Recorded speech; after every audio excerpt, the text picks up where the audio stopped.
Emmanuel Landau, agriculteur à Miré dans le Maine-et-Loire, 49, installé depuis 2013.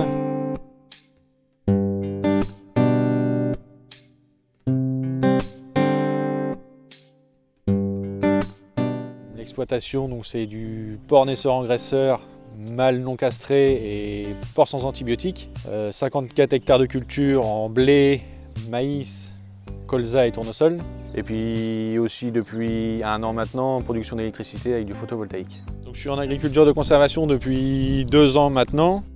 Parti dans ce système parce qu'on a acheté un semoir en CUMA. Suite à ça, on a eu une formation qui nous a expliqué un peu les basiques. Ça m'a paru intéressant et simple de faisabilité. C'est pour la biodiversité du sol et au-dessus, c'était plutôt intéressant.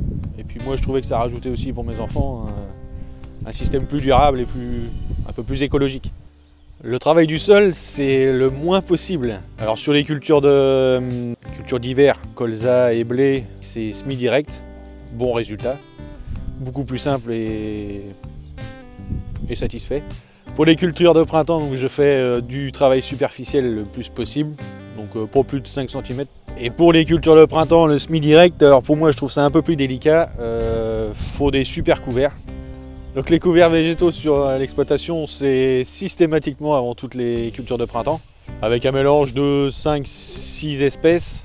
On essaye de faire des mélanges avec des légumineuses, crucifères, graminées. Moi j'essaie de regarder aussi aux racinaires pour essayer d'avoir que ça fasse la meilleure préparation de sol possible pour ma culture de printemps.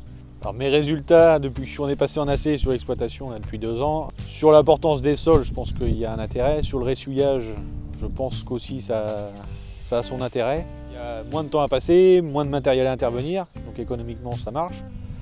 Sur le fuel, on est en train de voir que ça a quand même baissé.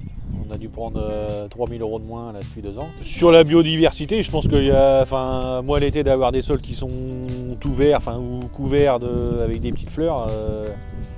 Je sais qu'il y a 2 ans j'avais fait un super couvert, je trouvais ça génial, il y avait plein d'insectes.